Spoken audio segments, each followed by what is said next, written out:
Alors, est-ce que une erreur de communication, c'est à la source de tous les problèmes? Bienvenue sur 8BTSMCO, bienvenue dans cette vidéo où on va discuter d'un sujet qui est très important pour moi puisque la communication au sein d'une équipe et d'un magasin, c'est quelque chose de, je pense, de très primordial. Je suis quelqu'un de très communicant avec mon équipe, c'est-à-dire que toute information que j'ai, je vais régulièrement leur en parler, je vais dire ce qui se passe. Quand je vois quelque chose qui ne me plaît pas, je le dis aussi. Donc je communique tout simplement avec les personnes, mais je le fais pas de manière impulsive et au quart de tour. C'est-à-dire que je le fais toujours de manière respectueuse.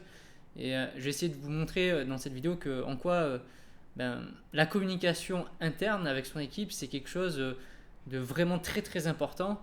Et souvent, quand il y a un problème, on s'aperçoit qu'il y a derrière en fait une erreur de communication. Alors dans ta communication, il y a vraiment plein d'acteurs qui peuvent entrer en compte. Déjà, la première chose, ça va être ton équipe. L'ensemble des membres de ton équipe, tu vas avoir une communication directe avec eux. Même entre eux, hein, ils vont avoir une certaine communication et donc il faut faire attention à ce qui se dit parce qu'ils peuvent avoir de mauvaises informations qui vont circuler parce que y a des personnes qui vont, soit ils ont mal compris, donc ils vont diffuser de mauvaises informations ou ils vont le faire exprès. Il y a aussi une communication que tu dois établir avec ta hiérarchie, c'est-à-dire que tu vas avoir tu vas faire partie souvent d'une enseigne qui fait partie d'un réseau et il y a du coup des directeurs opérationnels, des responsables de région. Donc il y a toute une tête de réseau qui est définie. Donc il y a plein de services, marketing, vente, etc. et de communication qui va se faire par rapport au changement de la boîte, par rapport aux stratégies qui vont être mises en place, par rapport aux différentes consignes. Donc il va falloir aussi intégrer ces communications-là avec d'un côté des informations qui descendent vers toi, donc de la part du réseau, et celles que tu vas devoir faire remonter, puisqu'on va te demander des rapports, ou si tu as une information particulière qui vient de se passer, il va falloir remonter cette information-là. Après, tu as aussi une communication avec tes clients.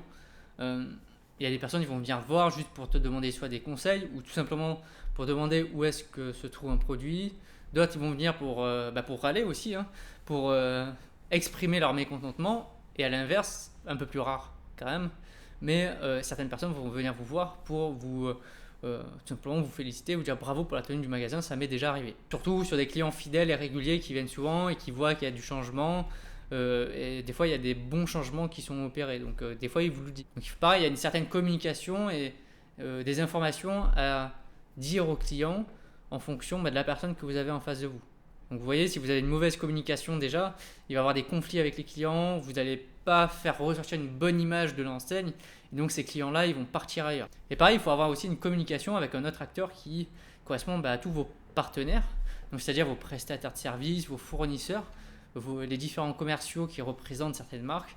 Donc là aussi, il va falloir communiquer avec eux sur les ventes, sur des commandes qu'il va falloir effectuer, sur des opérations commerciales.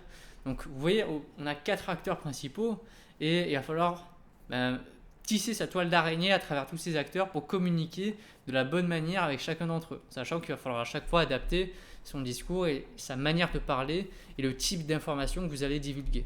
Donc si jamais vous êtes muet comme une carpe et que vous êtes un mur, aucune information ne peut sortir de chez vous ou ne peut rentrer, il va y avoir un problème à un moment donné. En tout cas dans ce métier-là, si vous n'êtes pas communicant, il risque d'avoir des tensions et des problèmes qui vont se créer. Alors, je vous rassure, moi j'étais très très mauvais communicant au départ. Hein. Il y a très très longtemps, je parlais quasiment pas. Ça se développe avec l'expérience. Hein. Je vous rassure, si jamais vous êtes un peu introverti, c'est pas perdu. Hein. Moi j'étais extrêmement introverti. Et après, avec le boulot, ça s'est vachement développé. Ça a pris son temps pour se développer, mais après, vous êtes plus à l'aise et vous allez réussir. Vous allez faire des erreurs peut-être, mais après, vous allez apprendre de ces erreurs-là pour pouvoir avancer un petit peu plus. Donc là, quelles sont aussi les erreurs de communication qui peuvent arriver en magasin? Ça arrive très fréquemment. Deux personnes qui ont un jour de repos sur la même journée. Des jours de repos similaires, des congés pareils. Donc là, c'est pareil, il y a un manque de communication entre les responsables et entre les équipes. Sur le planning, il y a eu un mauvais planning qui a été défini, une mauvaise consigne qui a été donnée. Donc des jours de repos similaires, ça arrive souvent. Donc ça va créer des tensions, des problèmes, des dérangements pour le magasin. Il faut faire attention. Erreur de communication, une personne va faire une tâche qui a déjà été faite le matin. Vous n'avez pas dit qu'elle a déjà été faite par une autre personne. Elle, naturellement, elle va le faire puisque c'est son habitude. C'est dommage. La personne, elle aura perdu du temps puisque la tâche aura déjà été réalisée le matin. Alors que si vous prenez les devants et vous faites comme un tableau qui récapitule tout ce qui a déjà été fait, Bon, ben, vite fait, la personne va s'apercevoir que la tâche a déjà été réalisée, elle va pouvoir aller travailler sur autre chose. Donc des stratégies commerciales non appliquées aussi. Si vous ne communiquez pas sur les stratégies de l'entreprise, votre équipe ne va pas pouvoir les mettre en place également. Donc quand vous avez une visite en magasin de vos responsables qui s'aperçoivent la stratégie n'a pas été mise en place, il faut déjà vous poser la question, c'est est-ce que vous avez communiqué auprès de cette stratégie-là à vos équipes avant d'aller leur remettre la faute sur le dos. Je vous rappelle, pour un manager, le but c'est pas de remettre la faute sur le dos des personnes avec qui vous travaillez, mais c'est d'abord de se remettre en question. Après, il peut y avoir d'autres exemples de problèmes de communication, hein, des vérités ou des reproches, des non-dits, des il paraît que. Donc ça, il faut faire très attention à ça. Ça peut arriver très souvent. Des consignes qui sont non transmises. Donc après, vous vous étonnez que le travail n'est pas bien fait, mais est-ce que vous l'avez transmis le travail à votre personne? Est-ce qu'elle savait qu'il fallait le faire? Donc voilà, quand vous arrivez le matin, vous voyez qu'il y a un problème, qu'il y a un truc qui n'a pas été fait, posez-vous toujours la question, est-ce que vous lui avez dit la veille ou puis est-ce que la personne était vraiment au courant qu'il fallait le faire? Inutile de rentrer dans le bureau et de gueuler après la personne si en fait c'est vous qui êtes en tort parce que vous n'avez pas transmis la consigne. Donc toujours pareil, on réagit jamais à chaud, on prend un peu de recul et on se remet déjà en question et on essaie de voir pourquoi est-ce que ça n'a pas été fait avant d'aller voir la personne. Et après, on va demander des explications à la personne, des renseignements supplémentaires, toujours, je pense, en restant calme. Ça, c'est très important. On n'est pas des sauvages en magasin, on doit parler calmement. Autre exemple de problème lié à un manque de communication, vous n'avez pas communiqué avec votre fournisseur, la marchandise n'est jamais arrivée parce que peut-être que vous ne lui avez pas transmis le mail de commande. Donc voilà, il y a énormément de possibilités d'erreurs de communication. Pour récapituler, il y a plein de conséquences possibles à ça. Bon, des mésententes au sein de l'équipe ou avec vos partenaires, des incompréhensions, des malentendus qui vont se créer. Donc ça va vous faire perdre du temps parce que vous allez faire 2 fois les choses, vous allez le répéter, vous allez régler des problèmes que vous avez vous-même créés. Donc il faut faire attention, vous allez perdre en crédibilité et ça c'est le plus important. Si vous perdez confiance en votre équipe, c'est difficile de la retrouver derrière. Vous allez avoir des critiques, des fausses rumeurs qui vont se propager. Donc en gros, il y aura une tension palpable dans le magasin et donc l'ambiance générale du magasin ne sera pas terrible.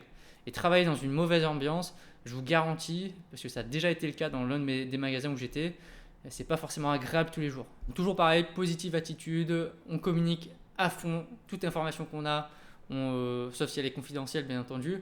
On en parle, on discute, on échange.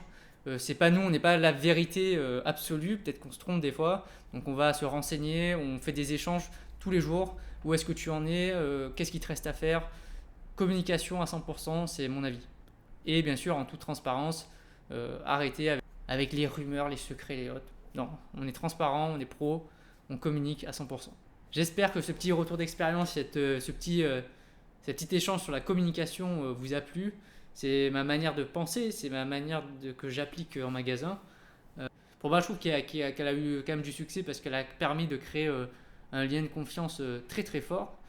Et moi, franchement, être dans l'ignorance totale et être mis à l'écart de jamais rien savoir, moi, si je me mets à la place de ces personnes-là, ça me saoulerait. Donc, je le fais, je communique à 100% pour éviter de faire ce que j'aimerais pas qu'on me fasse à moi aussi.